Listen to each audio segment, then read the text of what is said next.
Get ready, Friar Faithful. This is the EcoWater SoCal Padres pregame show on the Padres Radio Network. Jackson swings, hits it in the air, deep to right field. He has done it again. Unbelievable. Coming up, we'll have a recap of the previous Padres game, a preview of today's starting pitching matchup, our keys to the game. Plus, we'll hear from manager Mike Shildt. Ultimately, what we're here to do is win. From the Padres Radio Network, here's Sam Levitt. San Diego Padres baseball coming up on 97.3 The Fan and the Padres Radio Network. Today, the Padres take on the Tampa Bay Rays in the final game of a 3-game series. Our starting pitching matchup today for the Rays, right-hander Zach Littell, and for the Padres, right-hander Randy Vasquez. Hi again, everyone. Sam Levitt with you inside the loft here at the Western Metal Building at Petco Park. First pitch coming up at 1:10 as the Padres go for a win on what is a beautiful Sunday here in downtown San Diego. Coming up in the next 50 minutes, we'll hear from Padres manager Mike Shildt. We'll also check in with Bob Scanlon, who's joining Jesse Ackler on the radio side of things today. And we'll also have a one-on-one conversation with Rays radio broadcaster Neil Solondz, plus our keys to the game, what to watch for, a full breakdown of our starting pitching matchup, and much, much more. But first, it's time to set the table, brought to you by Fraser Farms Market. Set your table with the highest quality of natural and organic products from Fraser Farms Market, a San Diego original since 1971, with 3 locations, La Mesa, Vista, and Oceanside, and at FraserFarmsMarket.com. Padres enter today 17-10. It's been a rough go as of late for San Diego. They've lost 6 of their last 8 games and 7 of their last 10. The Padres will try to avoid being swept for the first time this season here today. Meanwhile, the Rays come in 13-14. Rays playing very well right now. They've won 4 games in a row, 2 extra inning games in Arizona, and the first 2 games of this series here in San Diego. The story as of late has been a very quiet Padres offense, just 21 runs combined in the last 10 games. They've scored only 3 runs combined in their last 4 games. So we'll see if the Padres offense can get cooking here today against the Rays. Let's quickly recap what went down last night here at Petco Park. Did you miss what happened in the last Padres game? Let's take a look back with our Padres Rewind on the Padres Radio Network. We had a scoreless game going to the top of the 3rd. That was before the Rays' Brandon Lau faced Dylan Cease. And the 1-2 pitch is hitting the air well to left field. Ornelas going back, still going back on the track at the wall, and it's going to go. Brandon Lau, with his 4th of the year, goes the other way and dumps it into the first or second row in left. Tampa Bay takes a 1-0 lead here in the 3rd. Then some more trouble. Junior Camarnero popped up on the infield just to the right of second base. Xander Bogaerts wandered towards Jose Iglesias. They bumped. The ball dropped in. It hit Xander Smith. An error on Bogey. Camarnero stole second. That set things up for Christopher Morel. So here's Morel, who you might remember does not like facing Cease, but he hits this one really well to left center field, and it is up against the wall on one hop. Camarnero will come in to score, and Morel gets some revenge against Cease, standing at second, clapping his hands. An RBI double and a 2-0 lead for Tampa Bay.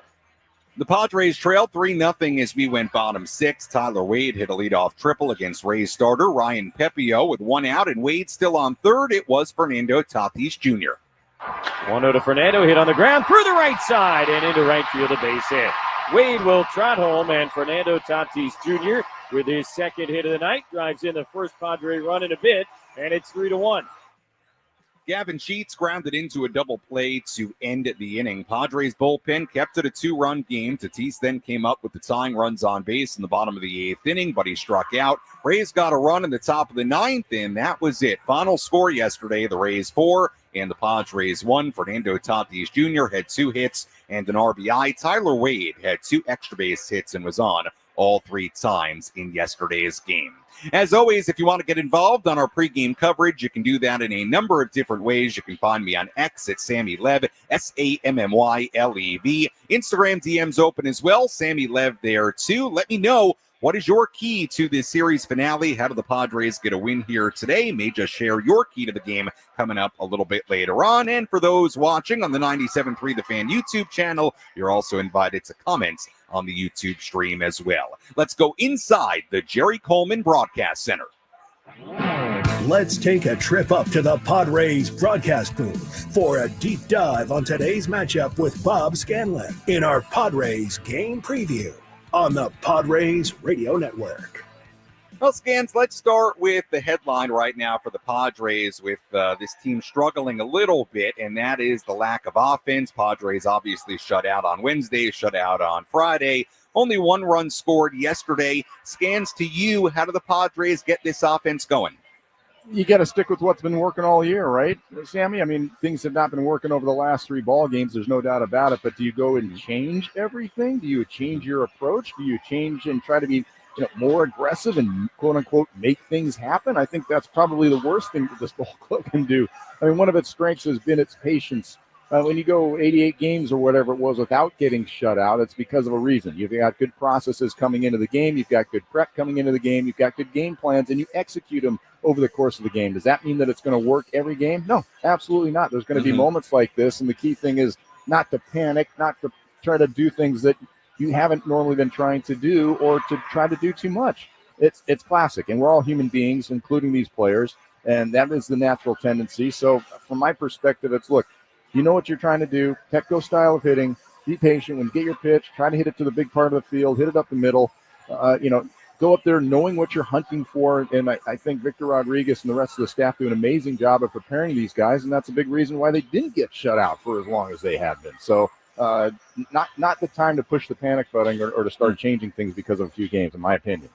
And Scan, some positive developments earlier today. I'll get more into it during our injury report. But Jackson Merrill, Luis Rise, Jason Hayward, all out on the field before today's game, doing some hitting, doing some running. We'll get more into that a little bit later. On the mound for the Padres here today, right-hander Randy Vasquez. And Scans, you look at it, Randy had those great 4 starts to begin the season. Really, that last outing in Detroit was his first truly tough outing of the year. How does Randy get back on track today against what's a pretty good Rays lineup?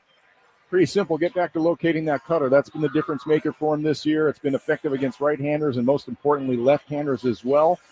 He just didn't have the greatest command of that pitch in the last outing, and the scouting report is out on him now, right? I mean, he's not sneaking up on anybody with that cutter, so teams know to look for it, and it just puts more pressure on you to locate it properly. He just flat out didn't do that last game. That happens. You're not going to be your sharpest every game. They were hunting for that pitch. They got some in locations that he didn't want the ball to go to, and they took advantage of it. So it's just getting back to locating that cutter and using the sweeper and the slider as well to complement it, because that's what's been working for him in the games where he has had success.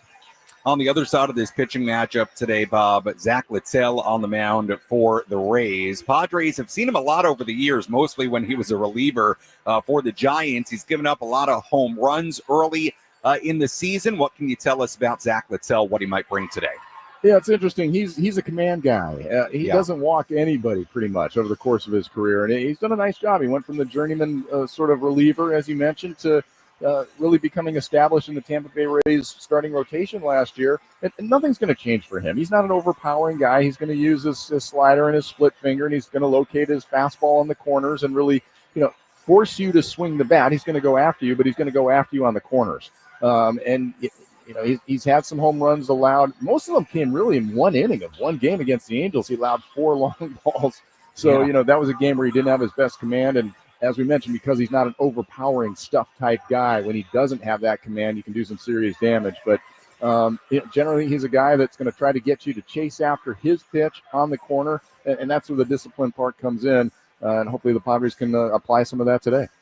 I want to touch on one guy before I let you go, and that is Tyler Wade in center field once again today for the Padres. And Wade has been really good since coming back from AAA El Paso. Obviously, that was after he was DFA'd coming out of spring training. He's hitting .321 so far since coming back. He's playing center field really nicely, a position he hasn't played a ton. He's been very productive, Scan, and I just wanted your thoughts on Tyler Wade, because to me, he continues to be one of the real good stories of this team, even going back to last year. Oh, no doubt about it. He was one of my favorite players on the team last year because of what his role was and how he handled it. It's not easy being a guy that's coming off the bench. He'd go like 5 or 6 days, sometimes longer, without playing. Came to the ballpark every single day, smile on his face, sharing that smile with his teammates, ready to go. And whenever he was called upon, he got the job done, whether it was a pinch running situation, a pinch hitting situation, when he got called on to fill in for Manny at the beginning of the season to hold down third base. He did a lot of really important things for this ball club. And I think it was I don't want to say undervalued or underrated, but sort of under the radar in a lot of cases. And a lot of stuff going on behind the scenes that, most people, fans, wouldn't see. But coming into that clubhouse on a daily basis, you appreciate what his role was and how he handled it. So for him to come back this year, I was super excited. When he wasn't on the team on opening day, I was surprised.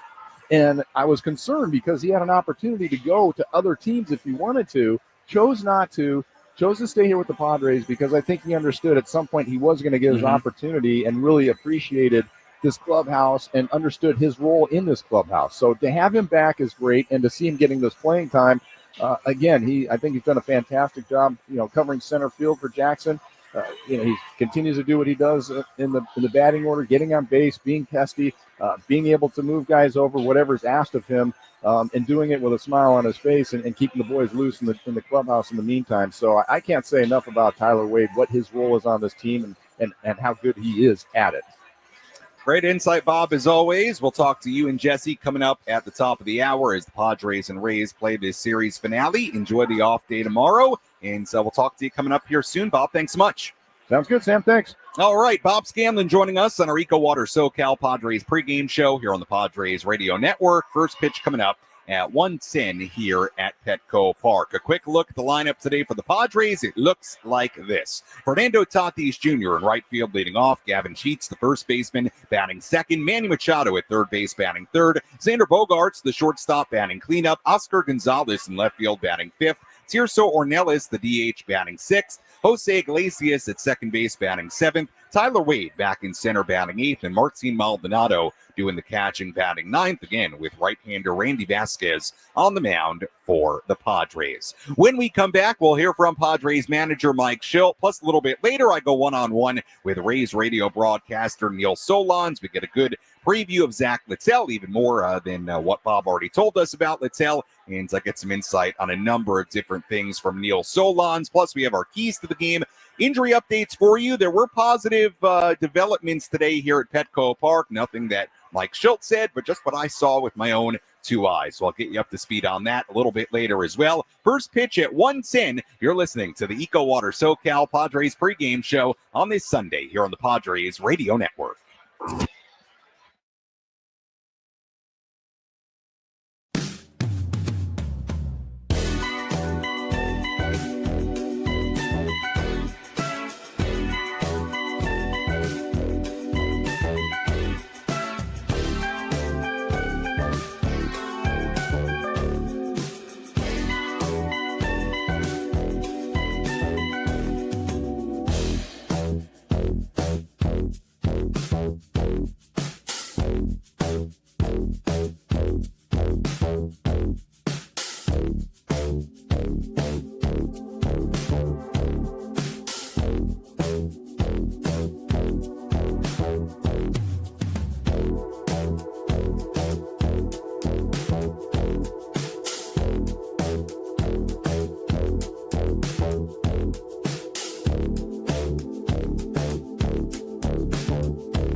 Here on the Padres Radio Network, Sam Levitt with you inside the loft here at the Western Metal Building at Petco Park as the Padres get ready to take on the Tampa Bay Rays. First pitch coming up at 1:10. Let's hear from Padres manager Mike Shildt before today's game. Let's pull up a seat in the manager's office and hear from Padres manager Mike Shildt. Served up by Sin Lee Food, where fresh meets flavor. Find farm fresh produce, bold Asian spices, and gourmet ingredients at 4665 El Cajon Boulevard. Sin Lee Food, the cook's Asian resource. Day game after a night game, so no pregame media availability for Mike Shildt today. So let's revisit what Mike had to say after yesterday's 4-1 defeat to the Tampa Bay Rays, a game where Dylan Cease went 4 innings and a third, 2 earned runs given up. The bullpen, very, very good. They kept it a 3-run game, a 2-run game for a while. Padres just did not have a lot of offense. They only had 5 hits in the game. Padres only scoring 1 run on Fernando Tatis Jr.'s RBI single in the 6th inning. Padres did have opportunities with the tying runs on base late in the game, but could not find a way to come through. Padres went just 1 for 8 with runners in scoring position as they lost a 3rd consecutive game. Here's what Mike Shildt had to say after yesterday's 4-1 loss. Like, it seems like Dylan's been sharp at times this season, just hasn't been able to do it kind of consistently with the command. What is it kind of going to take for him to get on that track? Yeah, I think it's just something's going to click. I mean, he's been good clearly this year. Won't speak for him. He'll clearly speak for himself. Stuff's still coming out good. Just a matter of being able to repeat it. I full confidence in the world. I can't wait for another, turn where Dylan Cease takes the mound for us. But he'll click in. I have full confidence in that. The lineup that's obviously short some guys I would guess there's a tendency to maybe try and compensate for the guys that aren't there. Do you see that at all in your tonight's the first night I've kind of seen it a little bit. A couple good pitching performances against us. Guys are competing their tails off. Guys are hungry. They want to get back on the good side of this thing, and we will. You feel guys, trying to do a little too much, pushing it a little bit too hard on the bases. We like to be aggressive, but we want to make sure we're letting the game come to us, and also, making good decisions. So just a little bit. I'm not concerned about it. This group will regroup, but they care. They're caring. They're competing their tails off, and they want to do it, especially at home. So just got to let the game come to us, play our game, and we'll be just fine. What's the deal with Logan? He had a oblique. Not sure to the severity of it, but clearly it's there. So we'll get more medical feedback here shortly, but he's going to obviously miss time. You said yesterday you're battle tested. You've been through things before. It might be an 11th player on the injured list. Can you speak to the difficulty of that all at once, as opposed to last year? It was kind of sporadic. Yeah, that's fair. Difficulty, listen. No one's going to feel sorry for us. Nobody at all. And we're not going to feel sorry for ourselves. We haven't. We won't. It's a chin up, figure it out clubhouse. And I feel the same way. So we're more than capable of being able to do it, put it together. Just had 3 games in a row. It gets back to, it's easier said than done. We've made it look easier than it sometimes is. Actually, what I'm alluding to is, tonight was uncharacteristic where we beat ourselves a little bit. 6 walks, didn't play as clean defensively, alluded to some of the, a little bit of over-aggression, trying to force things a little bit on the bases, which I get completely. So now it's just a matter of getting back to what we know is how we win games, and best chance to do that. And that's stay together, which that's a non-negotiable. We're going to do that. Get out tomorrow. We're going to fill the strike zone up. We're going to play clean defensively, and we'll do what we need to do offensively to take good at bats, run the bases, aggressive but smart. And we do those things, and we'll shake hands. What was your vantage point on Simpson's catch? And I imagine that's kind of tough to see in that situation when your offense is going the way it is. But yeah, Manny, Toddy good at bats. Manny, that was a nice stroke. Big part of the ballpark. Sounded good coming off. He got back on the ball really well, which helps him with the ability to negotiate the wall. And he's an athlete and made a play. So, good swings by Manny, good swings by Toddy. Love Toddy's approach. driving that run.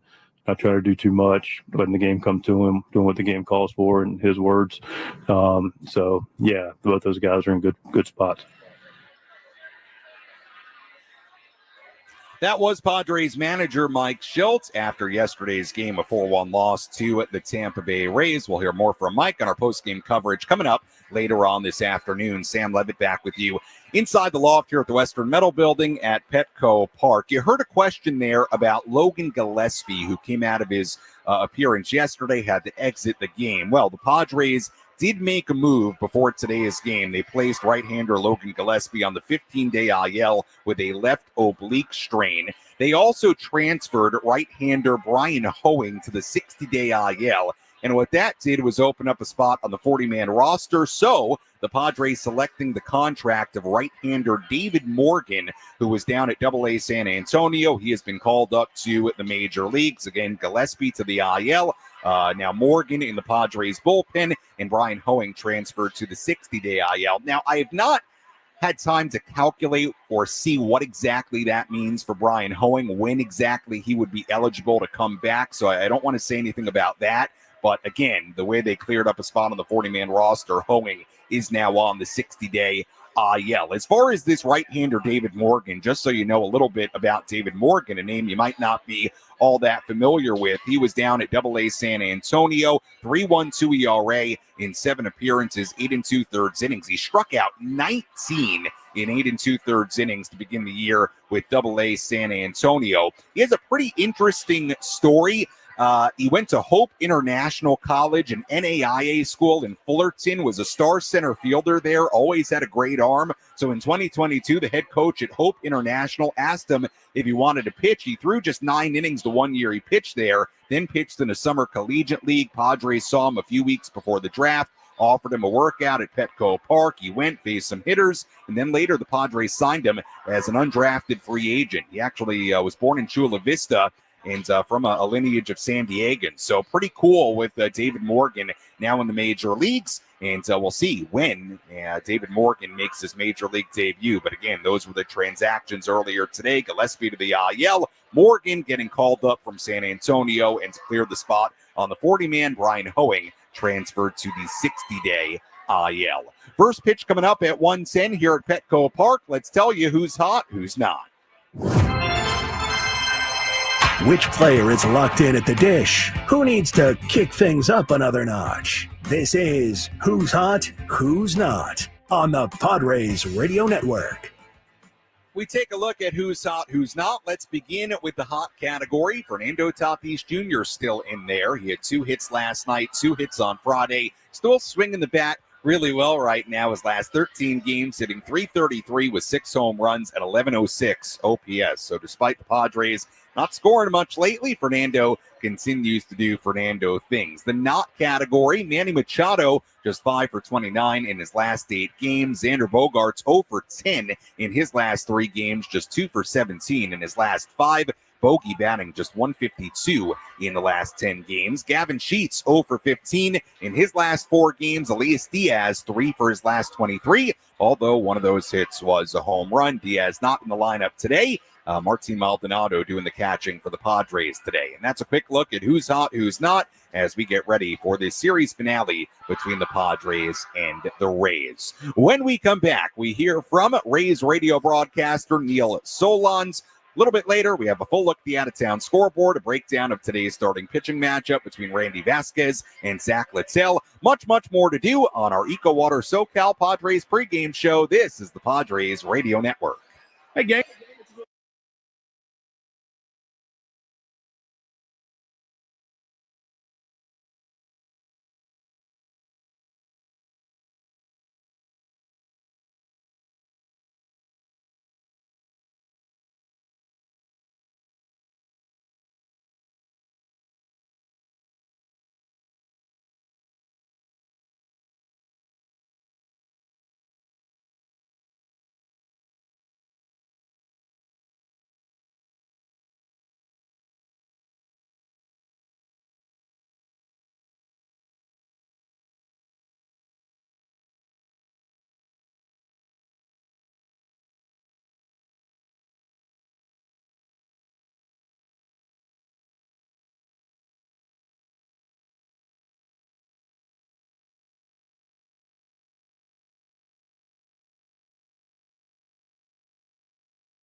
Our EcoWater SoCal Padres pregame show continues.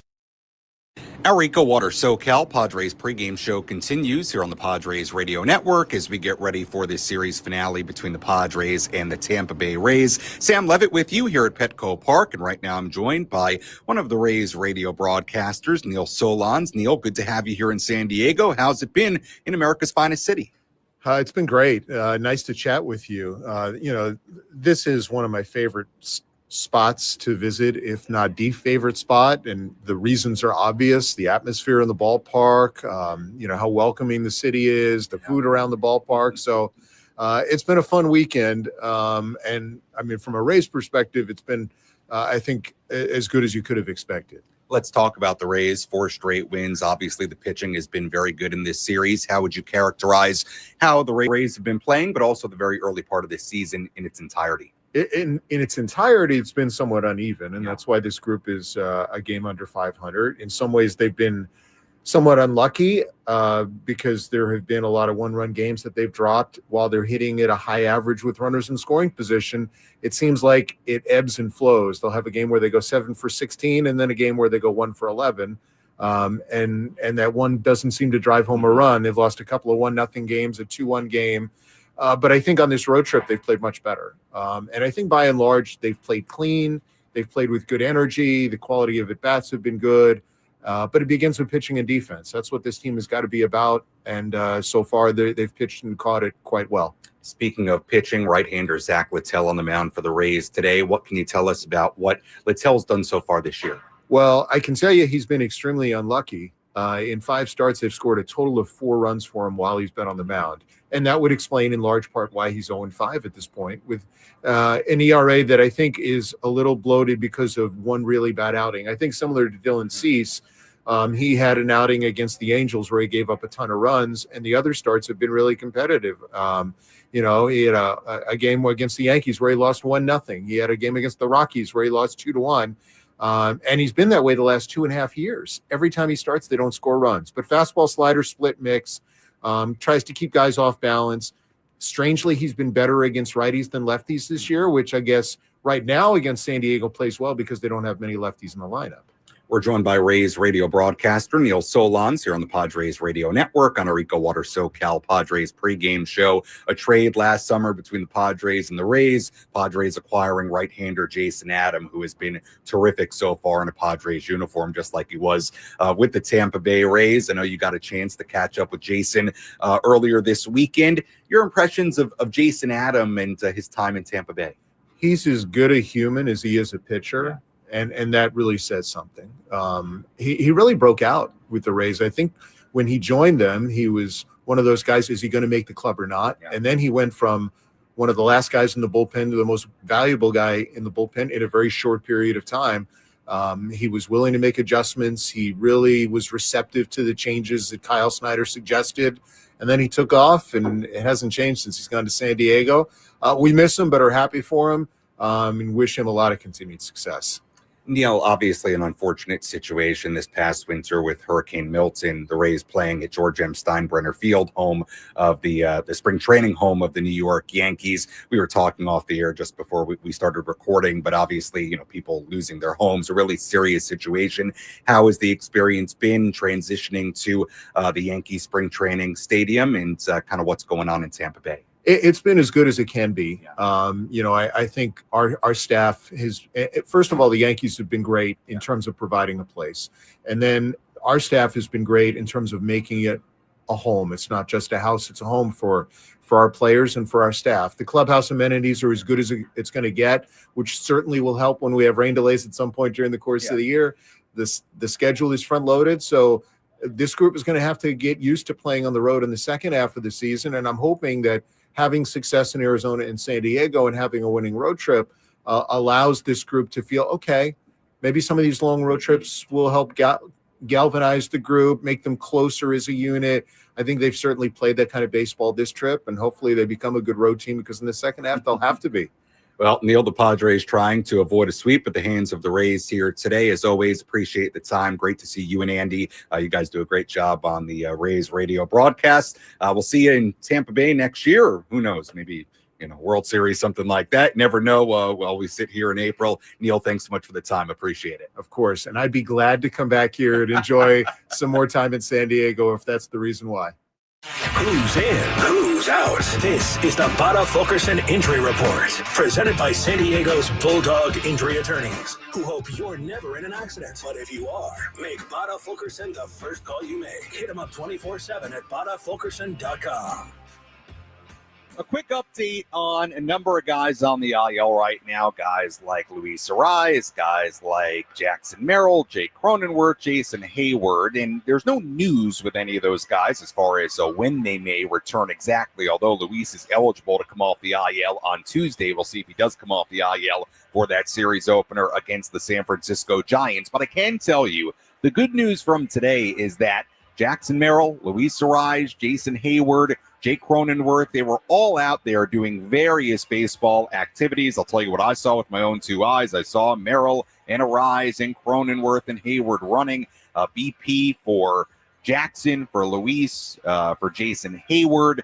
So those guys were out there doing plenty of baseball activity. Saw Jackson Merrill in center field taking some fly balls. So there was a lot of baseball activity today here at Petco Park for really all those guys. And again, we don't have any update as to what the timeline is, if there's an updated timeline for when these guys will start to return, but plenty of baseball activity for those guys earlier today on the field as far as hitting, running, fielding. And we'll see what the updates are. I would assume we'll get the next one probably on Tuesday. And, of course, we'll keep an eye on if Luis Arise is returning on Tuesday against the Giants. And that is a look at our quick injury report on this Sunday. You're listening to the EcoWater SoCal Padres pregame show. EcoWater SoCal, keeping it soft since 1925. Your water should be perfect. Let's give you our keys to this series finale against the Rays. How will the Padres unlock a win today? These are the keys to the game. Presented by El Centro Motors Ford. Meet your new Ford General Manager, Greg Ryan, now at El Centro Motors Ford, your new Ford truck, Bronco, and SUV HQ. Call Greg directly at 619-944-0774. Key number one, get the bats going. Padres have to do it somehow. They've scored a grand total of only 21 runs in the last 10 games combined. That's 2.1 runs per game. And to go even more recent, the Padres have only scored 3 runs in their last 4 games combined. And a big issue has been runners in scoring position. The last 8 games, the Padres are just 7 for 52 in those situations. That's a 135 batting average with runners in scoring position in the last 7 games. And yes, I know this has been a key last handful of days, but it's the biggest key there is right now. They got to score more. That's key number one. Key number two, Randy Vasquez bouncing back. Vasquez had a tough outing his last time out, really is the toughest outing of the season. We'll have more on Randy coming up a little bit later. But how about this? Just a note on Randy Vasquez and really some insight on what he has to do today. Opponents are 11 for 26. That's a 423 batting average against Vasquez's cutter this season. They're only hitting 143 against the other 5 pitches in his arsenal, including going 0 for 11 against his curveball. So it's going to be interesting today to see how Vasquez uses that cutter, how he uses that arsenal coming off a poor outing his last time out. And key number 3, power up. Zach Littell, the starter for the Rays today, has given up 8 home runs this season, tied with Tanner Bybee, Ryan Pepio, and Chase Dolander for the most in the major leagues. Each of the home runs have come in his last 4 starts. So a Padres lineup that could use a little power surge against the guy in Littell today that has given up a lot of home runs so far this season. And that's a look at our keys to the game as we get ready for first pitch coming up at 1:10. Now let's give you some headlines from around the major leagues as we go around the horn. Let's examine the most important news and the latest information you need to know in the world of Major League Baseball. Sam Levitt takes you around the horn. Presented by Valley View Casino and Hotel. Get ready for Major League winning when you join Valley View Casino and Hotel's Players Club and receive over $200 in free instant offers. Visit valleyviewcasino.com to learn more today. We take a look at some headlines in the National League West after yesterday and coming into today. Diamondback slugger Eugenio Suarez had a historic game against the Braves last night in Arizona. Suarez became the 19th player in Major League history to hit 4 home runs in a single game. The first player in the major leagues to do it since J.D. Martinez did it for the D-backs back in 2017. Now the kicker, the D-backs lost the game 8-7 in 10 innings. It was the first time a team has lost the game when having a player hit 4 home runs. Unbelievable. They had a guy hit 4 home runs in Eugenio Suarez, and they still lost. I should clarify, the first player in MLB history, Suarez became a homer in 4 consecutive at-bats in a game, but still lose. Either way, yeah, if a player hit 4 home runs in a game and you don't win the game, my goodness. Anyway, on to the Dodgers. Right-hander Tony Gonsolin will be activated off the IL and is expected to make his first major league start in 20 months against the Marlins on Wednesday. And that's a quick look at some of the headlines from the NL West as we come into this Sunday. When we come back, a full look at the out-of-town scoreboard. We tell you what to watch for in today's game, plus a full breakdown of today's pitching matchup between Randy Vasquez and I'm drawing a blank. Zach Littell. My goodness, on the mound for the Rays. I just said his name, Zach Littell. Anyways, I'll try to regroup myself. Come back after this on the Padres Radio Network.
Our EcoWater SoCal Padres pregame show continues here on the Padres Radio Network. Sam Levitt with you inside the loft here at the Western Metal Building as we get ready for first pitch coming up at 1:10. Military Sunday on the Padres Radio Network is presented by your San Diego Toyota Dealers Association. Every new Toyota comes with Toyota Care, no-cost maintenance standard, so you get peace of mind standard. First pitch coming up at 1:10 here at Petco Park. Let's take a full look at the out-of-town scoreboard. Let's take a trip around the bigs to highlight the scores that matter most with our out-of-town scoreboard. Presented by Jensen Premium Beef Patties. Always a hit for grilling. We take a look at the out-of-town scoreboard. Mets lead the Nationals 7-6 in D.C. in the 7th inning. Yankees lead the Blue Jays 10-1 in the 6th inning in the Bronx. Orioles trail the Tigers 7-0 in Detroit in the 8th inning. Twins lead the Angels 5-0 in Minnesota in the 8th. Red Sox and the Guardians in Cleveland, 7th inning there. Red Sox beating up the Guardians 12-3. Astros lead the Royals 4-1 in Kansas City in the 6th inning. Brewers ahead of the Cardinals 7-1 in St. Louis in the 6th inning. Reds and the Rockies in Colorado. Reds 3 and the Rockies 0 in the 3rd. We do not have a final yet today. Everything else coming up a little bit later on. Rangers and the Giants at 1:05 in San Francisco. White Sox and the A's in Sacramento at 1:05. Braves and the Diamondbacks in Arizona at 1:10 p.m. first pitch between the Marlins and the Mariners in Seattle. Pirates and the Dodgers in LA at 1:10. Blue Jays and the Yankees. Again, that's a doubleheader actually in the Bronx today. So game 1 going on right now. Game 2 coming up in a little bit at 2:05. And finally at Wrigley Field today, Phillies and the Cubs at 4 p.m. And that is a full look at the out-of-town scoreboard on this Sunday across the major leagues. Now let's tell you what to watch for in this series finale between the Padres and the Rays. What's the one thing Sam Levitt will be keeping his eye on in today's game? This is What to Watch For. Presented by Genesis Home Improvements, San Diego's trusted painting, roofing, and window company. Save 15% today on a new beginning for your home. Visit GenesisHomeImprovementsSD.com.